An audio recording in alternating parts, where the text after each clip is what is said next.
The great hull of the Galactic Concorde stretched for miles in every direction.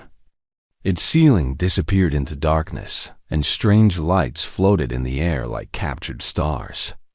Ambassador Daniel Carter stood alone on a small platform in the center. Surrounded by 12 towering seats where the elder races of the galaxy watched him with cold. Ancient Eyes. Daniel was 43 years old. He had spent 20 years learning alien languages, customs, and politics. He had believed, truly believed, that humanity could find its place among the stars through diplomacy and patience. Now, standing in this hall, he felt like a child called before a court of giants. The Cathari representative spoke first. It was an insectoid creature, 8 feet tall, with 4 arms and eyes that reflected no light. Its voice clicked and buzzed through the translation device. The Concorde has reached a decision regarding the human species. Daniel kept his face calm. He had learned long ago that showing fear to these beings was like bleeding in water full of sharks. Humanity has expanded to 17 star systems in less than 300 years, the Cathari continued. Your population grows without control. Your ships travel further each decade. Your scientists ask questions that should not be asked. This cannot continue. A crystalline being shifted in its seat.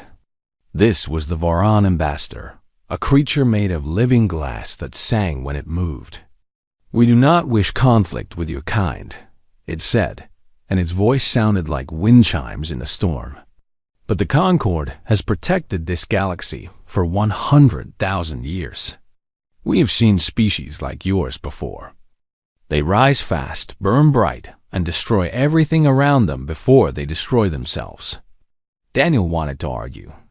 He wanted to list all the good humanity had done, the colonies they had built, the trade they had brought, the diseases they had cured. But he knew it would not matter. These beings had made their decision long before he entered this hall. The Sindari representative floated forward. It had no true body, just a shape made of pale light and shadow. The Sindari were telepaths, and when this one spoke, Daniel felt the words inside his skull as much as he heard them with his ears. You will surrender all military vessels. You will accept population controls. You will hold no voting rights in this assembly. You will be watched, guided, and contained. This is not punishment. This is protection, for you and for all others. Daniel's hands shook slightly. He pressed them against his sides.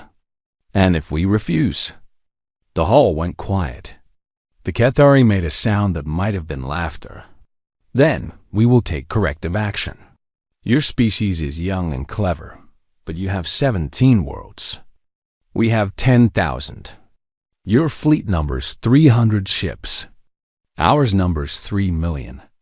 This is not a negotiation, Ambassador. This is a notification.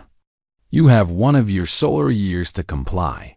Daniel returned to Earth on a ship that felt too small and too slow. He sat alone in his cabin for most of the journey, staring at the stars that humans had dreamed about for thousands of years. Those stars did not belong to humanity. They never had. The elder races had simply allowed humans to borrow them for a while. When he landed, he went straight to the Emergency Council. President Nathan Cole sat at the head of a long table, his face gray with stress. Admiral Lisa Morgan stood near the window, her arms crossed, her jaw tight with anger. Around them sat generals, scientists, and politicians, all speaking at once. We can fight, Admiral Morgan said. Our ships are faster. Our weapons are newer. We can make them pay for every system they try to take. And then what? Asked a senator whose name Daniel could not remember. They have 3 million ships. We have 300. The math does not work. The math never works against empires, Morgan replied. But empires can bleed. They can get tired. They can decide that the cost is too high. President Cole raised his hand, and the room went silent. Daniel, he said, you were there. You saw them. What do you think? Daniel took a long breath. I think they are afraid of us, he said. Not because we are strong, but because we are unpredictable. They have ruled this galaxy for 100,000 years.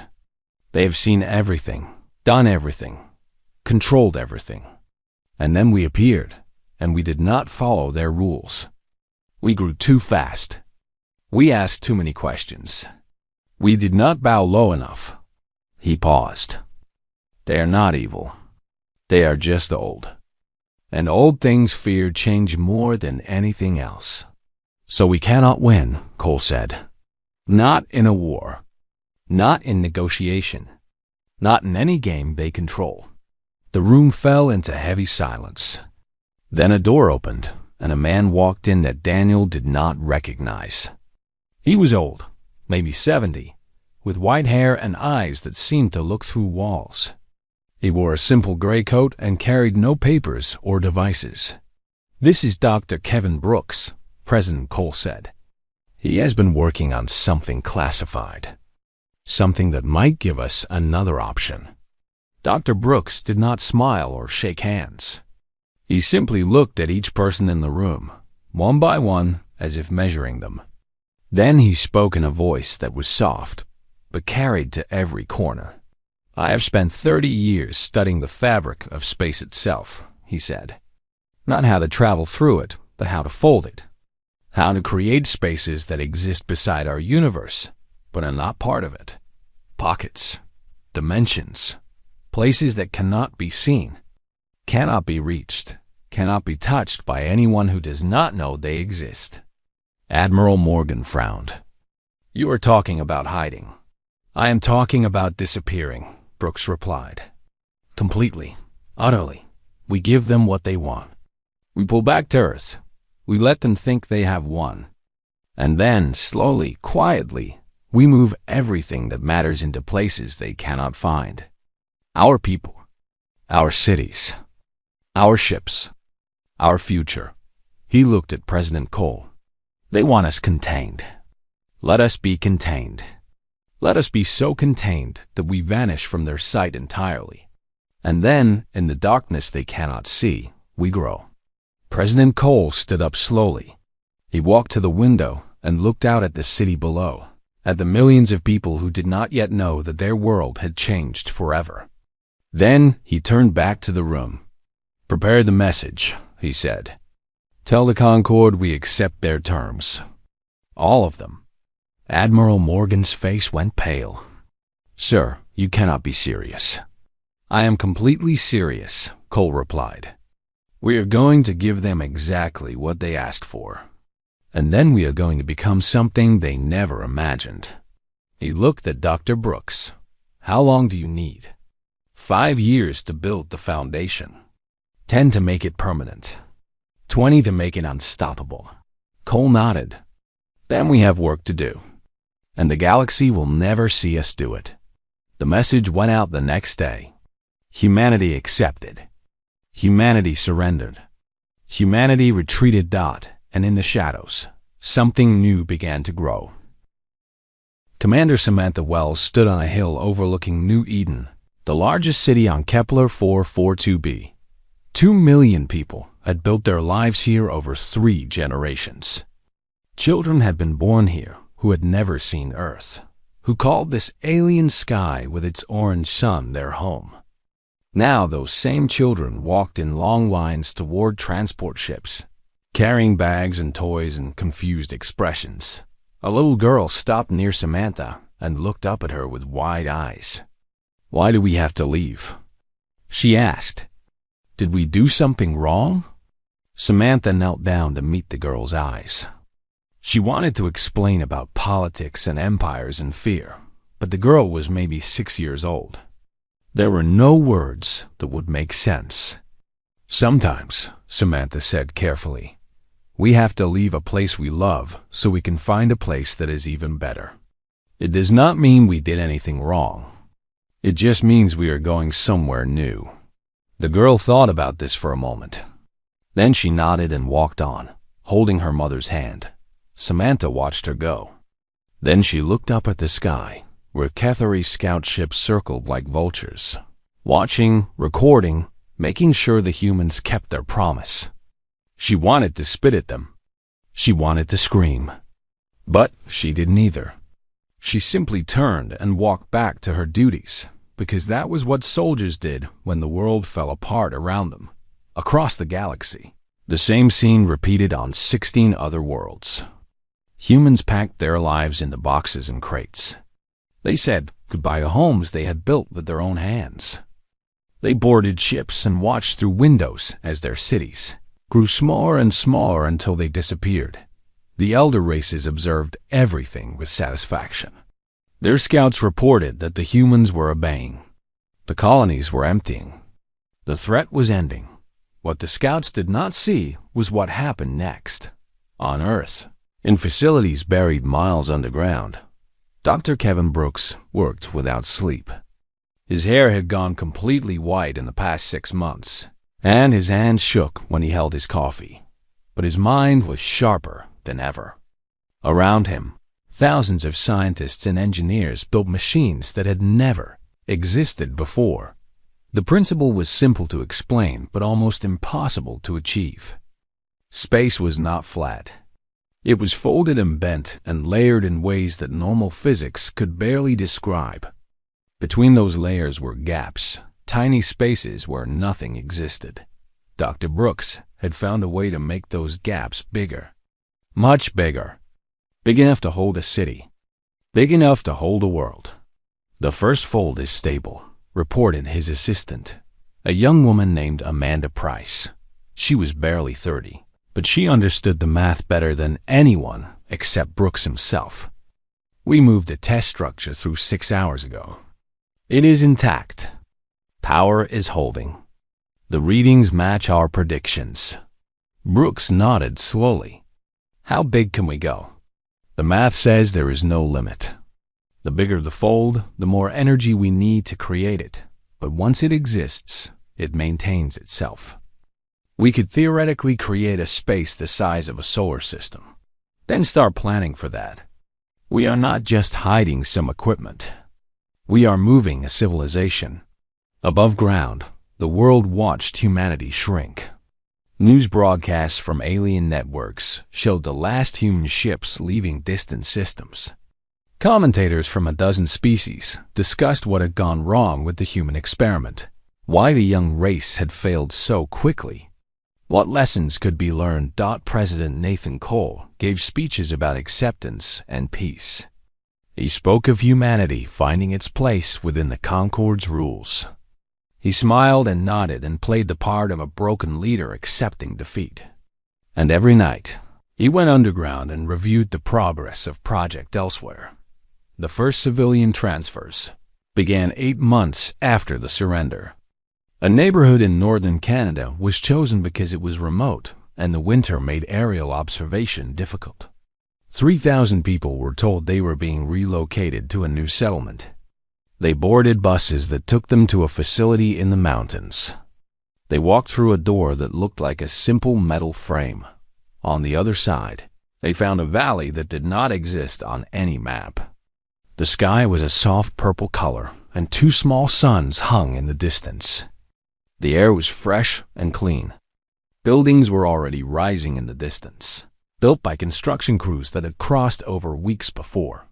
A woman named Grace Patterson stepped through with her 2 sons. She stopped and stared at the impossible landscape. "Where are we?" she whispered. A guide smiled at her. "Somewhere safe. Somewhere they cannot find. Welcome to Fold 1. The transfers accelerated over the following years. Whole cities were moved piece by piece. Factories were rebuilt. Farms were planted. Ships were constructed in hidden shipyards that floated in purple skies. The population of visible Earth declined, while the population of the Fold dimensions grew by millions each month. The Concorde sent observers to Earth orbit. They counted heads. They monitored broadcasts. They saw a planet of 12 billion people crammed into limited space. Their fleet reduced to a handful of patrol vessels. Their colonies gone. Their expansion ended. They reported that the human problem had been solved. Commander Samantha Wells was one of the last to cross over. She had stayed to oversee the final evacuations, to make sure no one was left behind. On her last night on Earth, she stood on a beach and watched the real moon rise over the real ocean. She had been born on a colony world and had never seen Earth's moon until she was 30 years old. Now she was leaving it forever. Admiral Lisa Morgan found her there. The Admiral was older now, her hair gray, her face lined with years of stress. But her eyes still burned with the same fire they always had. "It is time," Morgan said. "I know." Samantha did not move. "Do you think they will ever realize what we did?" "Eventually. When we want them to?" Morgan looked up at the stars. "They think they buried us. They do not understand that you cannot bury seeds without helping them grow." Samantha nodded slowly. Then she turned and walked away from the ocean, away from the moon, away from everything humanity had known. She walked through a door and into a universe that the galaxy would never find. Behind her, the door closed. And from the outside, it looked like nothing at all. In the Concord assembly, the Gathari representative made an announcement. "The human situation is resolved. They have complied with all requirements. They are contained and controlled. This matter is closed." The other races agreed. The matter was closed. Humanity was finished. In the full dimensions, 43 million humans looked up at alien skies and began building something new. They built schools and hospitals and research centers. They built ships that could slip between dimensions like ghosts. They built weapons they hoped they would never need and shields that nothing could break. And they waited, patiently, quietly, invisibly, because the elder races had taught them one lesson very well. The universe belonged to those who could wait the longest. Humanity had learned to wait. 15 years had passed since the Great Retreat. In the visible universe, humanity had become a footnote. Young aliens learned about them in history classes as an example of what happened when a species grew too fast and too proud. The elder races had moved on to other concerns, other conflicts, other games of power that had nothing to do with the small blue planet at the edge of the galaxy. Dr. Kevin Brooks sat in a garden that should not exist. Flowers that had never grown on Earth bloomed around him in colors that had no names. Above him, a sky of deep purple stretched to horizons that curved slightly upward instead of down. He was 87 years old now, his body kept alive by medical technology that the Concorde had never imagined. And his mind was still sharp enough to appreciate what humanity had built. Amanda Price walked toward him across the grass. She was 45 now, the lead scientist of the entire Fold Dimension project. She carried a tablet that displayed numbers and charts that would have seemed like magic to the people of Earth just 2 decades ago. "The 17th fold is complete," she said, sitting down beside him. "Population transfer is finished. Total human population across all dimensions, 43 billion. Brooks smiled softly. 43 billion. When we started, I thought we might save a few million. Enough to preserve our species. Enough to keep the flame burning." He shook his head slowly. "I never imagined this." "You gave us the door," Amanda said. "We just kept walking through it." In orbit around Fold 7, Captain Ryan Mitchell stood on the bridge of the stealth vessel Quiet Thunder. It was one of 3,000 ships in the Shadow Fleet, vessels designed to slip between dimensions without being detected. They could enter normal space, observe for hours, and vanish without leaving a trace. "Report," Mitchell said to his crew. His sensor officer, a young man named Peter Collins, pulled up a display. "Cathari battle group moving through Sector 9. 47 warships. They are heading toward the Varam border." "Another border dispute?" "Looks like it. 3rd one this year." "The Concorde is falling apart, Captain." They spent so long worrying about us that they forgot to worry about each other. Mitchell nodded. The irony was not lost on him. The elder races had forced humanity into hiding because they feared what humans might become. Now, without that common enemy to unite them, the ancient alliances were crumbling. The Githari and Varan had been rivals for 50,000 years. The Sindari trusted no one. The smaller races were growing restless under the weight of empires that treated them like children. "Continue observation," Mitchell ordered. "Log everything. We watch. We do not interfere." Not yet. The quiet thunder slipped back into fold space and vanished from the universe, on the hidden world of New Promise, the largest human city in the fold dimensions. A young engineer named Derek Palmer was about to change everything. He worked in a research facility that specialized in dimensional physics, the science of understanding how fold space connected to normal space. For 3 years, he had been studying the barriers between dimensions, trying to understand their limits. Today, he found something impossible. "It works," he whispered, staring at his screens. "It actually works." His supervisor, Dr. Rebecca Santos, looked up from her own work. "What works?" Derek turned to face her, his eyes wide with a mixture of excitement and fear. "I found a way to project matter from fold space into normal space. Instantaneously. No ship required. No portal. We can send anything, anywhere, at any time." Rebecca went pale. "That is not possible. The energy requirements alone would be astronomical." "That is what I thought too. But I found a shortcut. The barriers between dimensions are not solid. They are more like membranes. If you know the right frequency, the right resonance, you can push through them without breaking them. The energy cost is almost nothing." Rebecca sat down slowly. Her mind raced through the implications. With this technology, humanity could place a ship in orbit around any planet in the galaxy without warning. They could send supplies to any location. They could send weapons. They could appear anywhere and vanish just as quickly. "Does anyone else know about this?" she asked. "Not yet. I wanted to be sure before I reported it. Keep it that way. This goes directly to the council. No one else." 3 days later, Derek Palmer stood before the Hidden Council, the governing body of Fold Humanity. President Maria Santos, a distant relative of his supervisor, listened as he explained his discovery. Admiral Lisa Morgan, now 82 years old, but still commanding the Shadow Fleet, leaned forward with intense interest. Scientists and military leaders asked questions he could barely answer fast enough. When he finished, the room was silent for a long moment. Admiral Morgan spoke first. "How soon can this be operational?" 6 months for small-scale projection. A year for anything larger than a shuttle.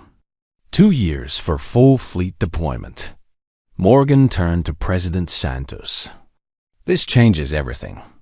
We are no longer just hiding. We are everywhere. We can strike anywhere, support anyone, stop anything.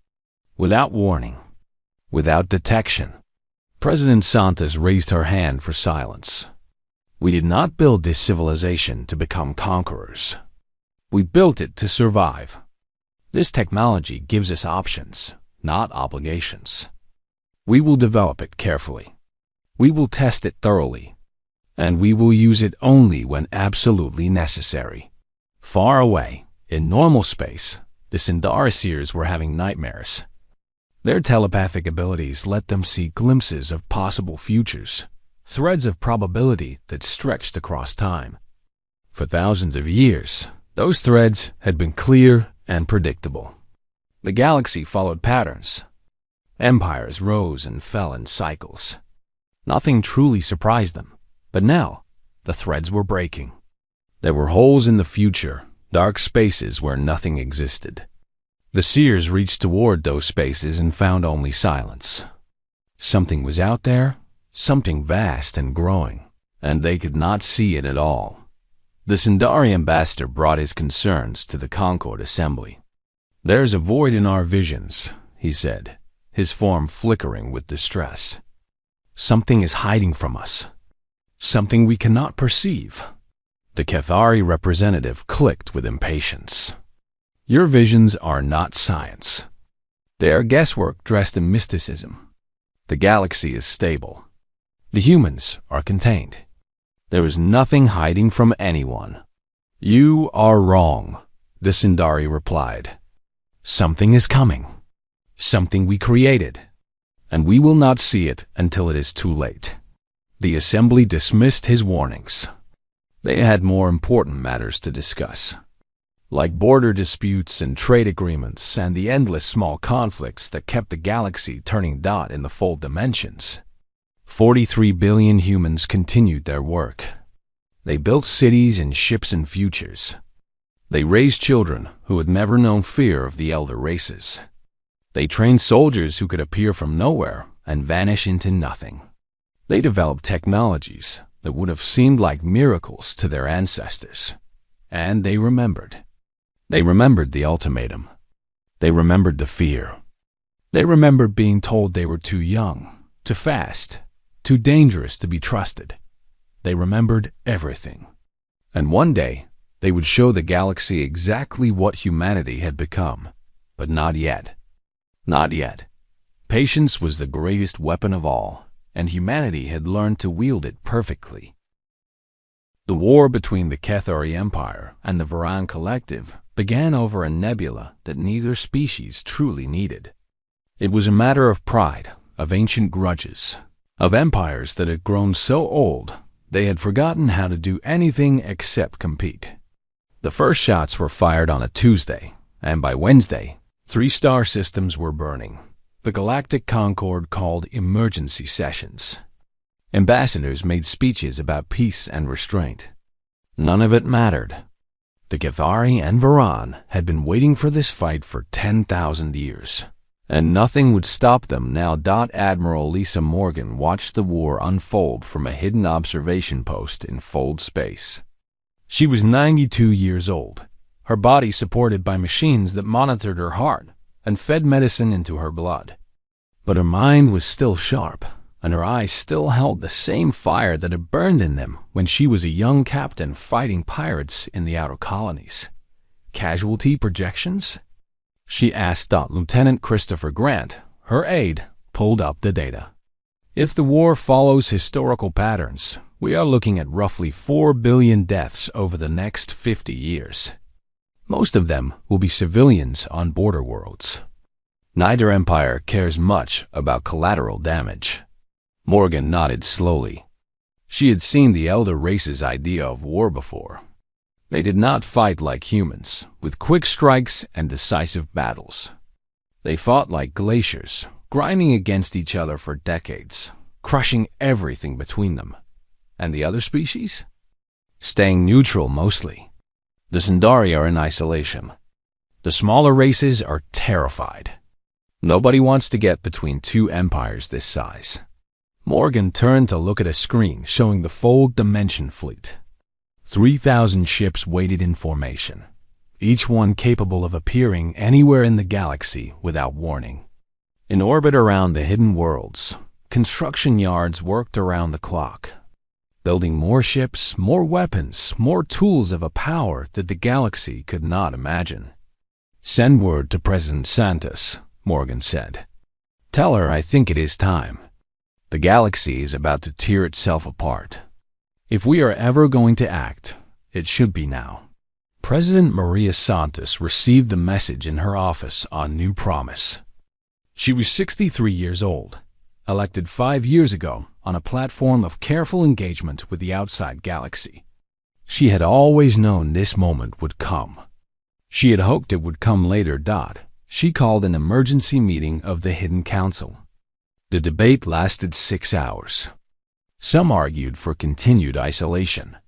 Others wanted full intervention. Some suggested helping one side to weaken both empires. The arguments went in circles until Santos raised her hand for silence. "We did not build this civilization to hide forever," she said. We built it to survive long enough to make a difference.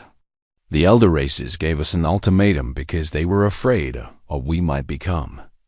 Now we have become it. The question is not whether we act. The question is how. Admiral Morgan spoke next, her voice carried across fold space by quantum links that could not be intercepted. I propose a demonstration. Not an attack. Not an invasion. A simple show of what we can do. We stop this war without firing a single shot. We show them that the rules have changed. How? Asked a council member. Derek Palmer's technology. We project disabling fields directly onto their ships. Every warship in both fleets loses power at the same moment. No deaths, no damage, just silence. And then we speak. The council voted. The decision was not unanimous, but it was clear. Humanity would reveal itself. 3 days later, the Cathari Grand Fleet engaged the Varan Battle Collective in the neutral space between their empires. 400 warships on each side, enough firepower to crack planets. The commanders gave their orders. Weapons powered up. Shields activated dot, and then everything stopped. Every ship in both fleets went dark. Weapons offline. Engines dead. Life support running on emergency backups. 800 vessels drifted helplessly in the void. Their crews shouting in confusion and fear. On every screen, in every ship, a single message appeared in both Cathari and Varan script. This conflict is over. The commanders tried to restore power. Their engineers tore open access panels and ran diagnostics. Nothing worked. The ships were not damaged. They were simply off-dot in the Concorde assembly. Panic erupted. The Cathari ambassador demanded to know who had attacked their fleet. The Varan ambassador accused the Cathari of treachery. The Sundari representative sat in terrified silence because he knew. Somehow, he knew. Then every communication device in the galaxy activated at once. Every screen, every speaker, every neural link. A human woman appeared, her face calm, her voice clear. My name is Maria Santos. I am the president of the Hidden Confederation of Humanity. The assembly went absolutely silent. 20 years ago, your Concorde gave humanity an ultimatum. You told us to surrender our ships, accept your control, and submit to your rule. We accepted your terms. We retreated to Earth. We let you believe we were broken. She paused, and something like a smile crossed her face.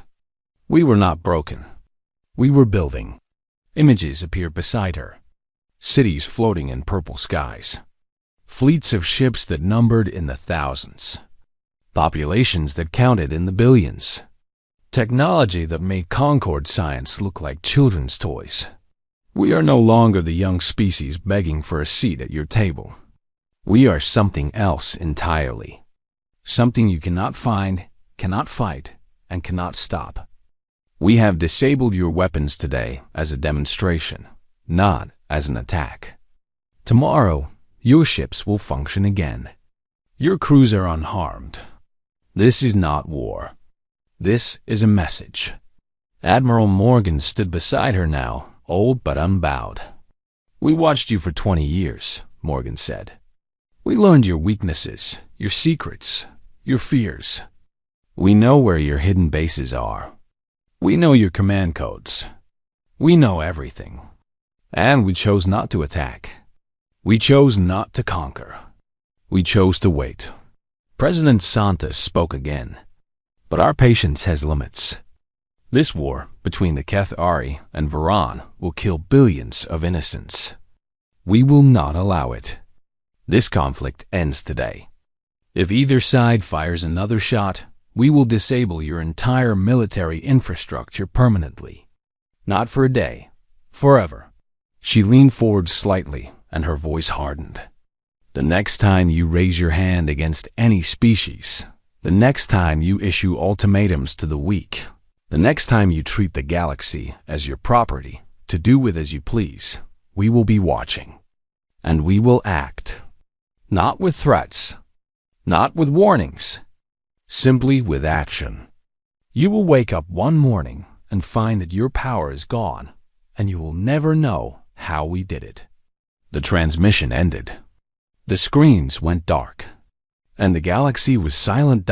In the Cathari flagship, Commander Zethkar stared at the blank screen for a long moment. Then he turned to his crew. Restore power. Set course for home, sir? His first officer asked. The battle is over. Zethkar clicked his mandibles in something that might have been resignation. The battle is over. The war is over. Everything is over. We just did not know it until now. Across the void, the Voron flagship made the same decision. 800 ships slowly powered back to life, their weapons untouched but their crews shaken to their cores.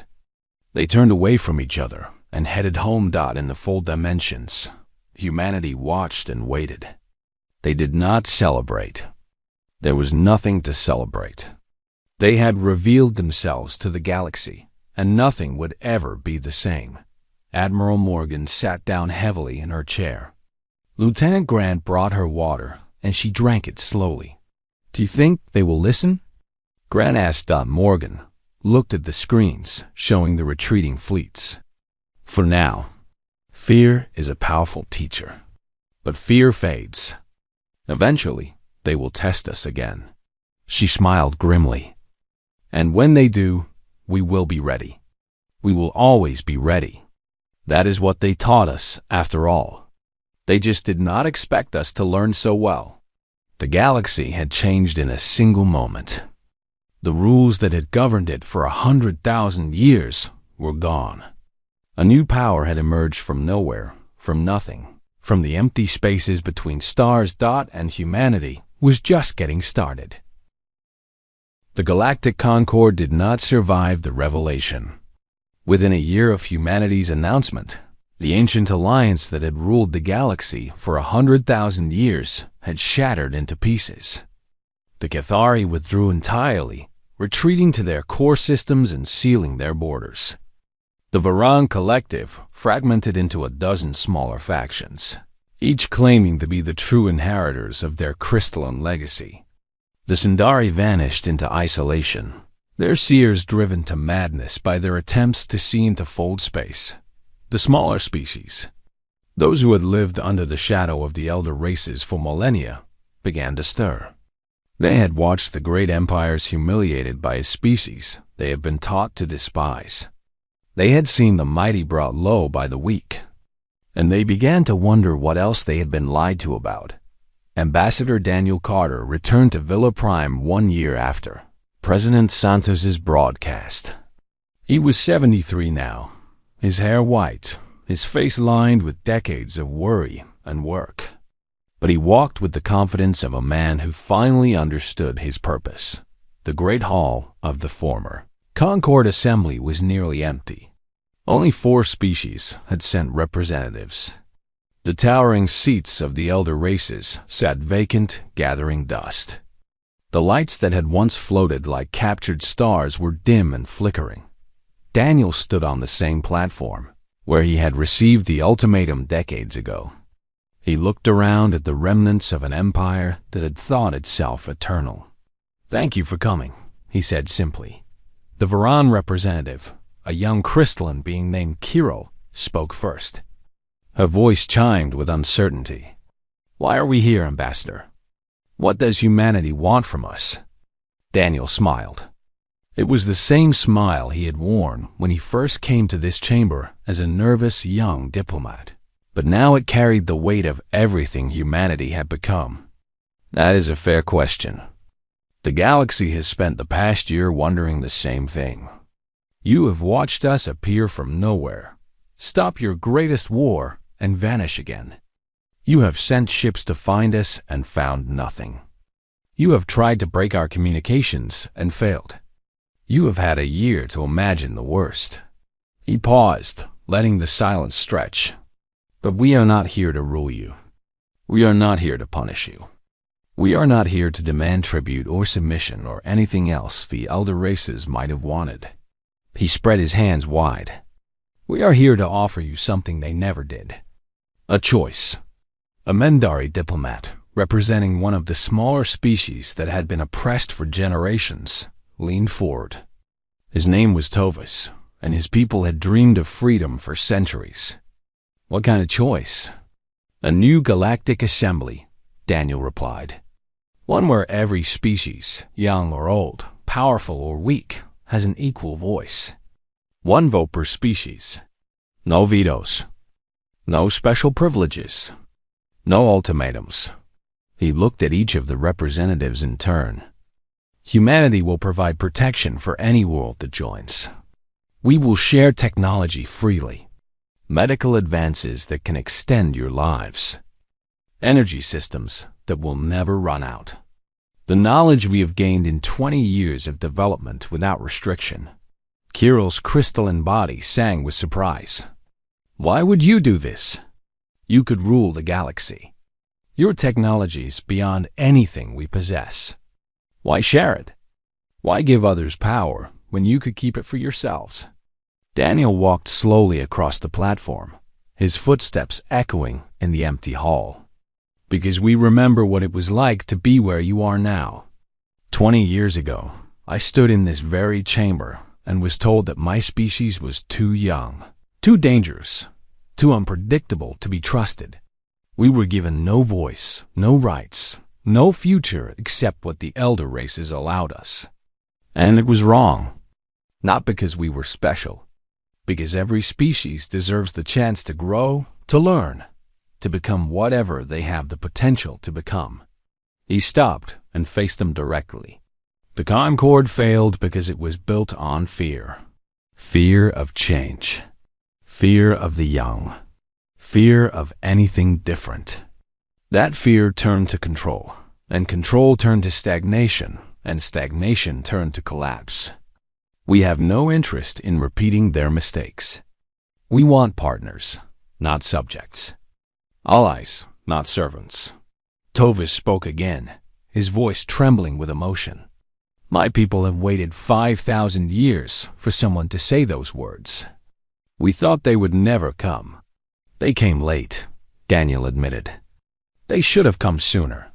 The elder races should have built a galaxy where they were never necessary. But they did not. So here we are. He smiled gently. Better late than never. The negotiations took months.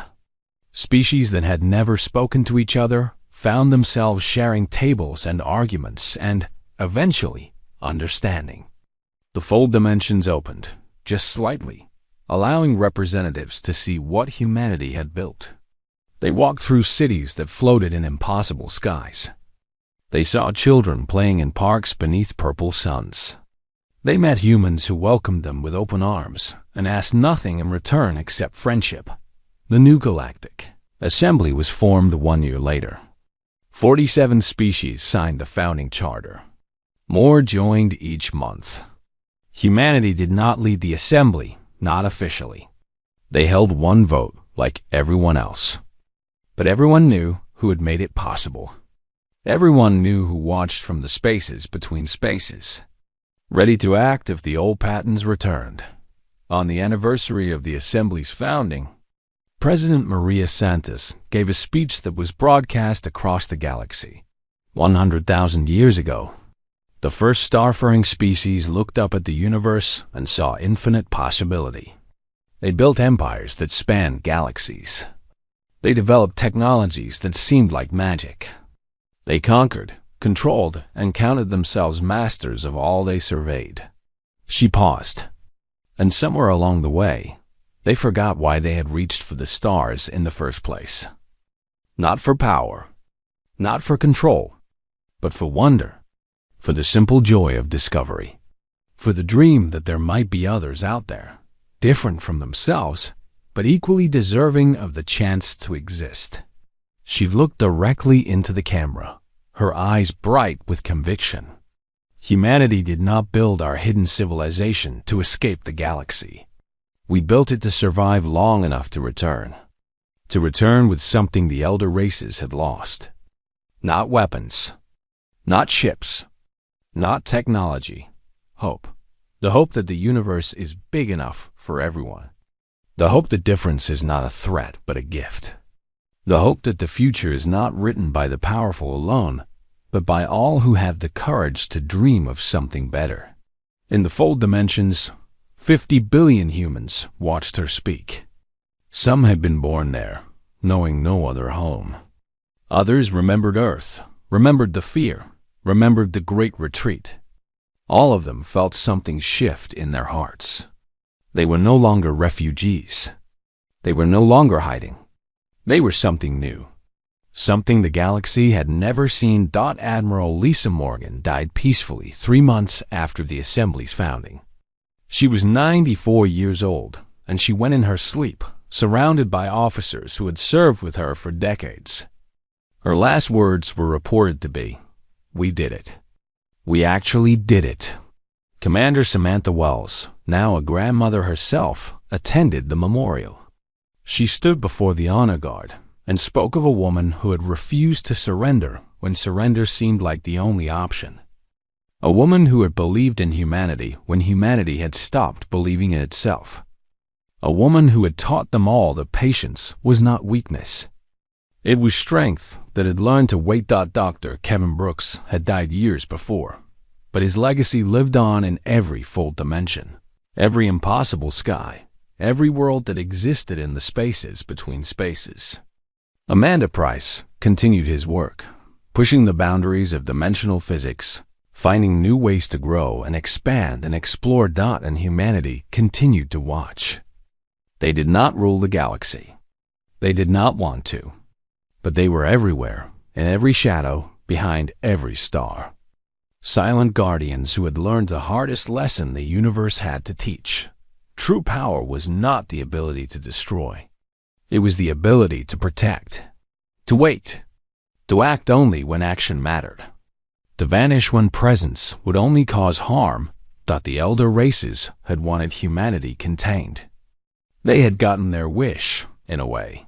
Humanity was contained. In dimensions they could not find. In technology they could not understand. In a patience they could not match. The universe was vast and old and full of wonders.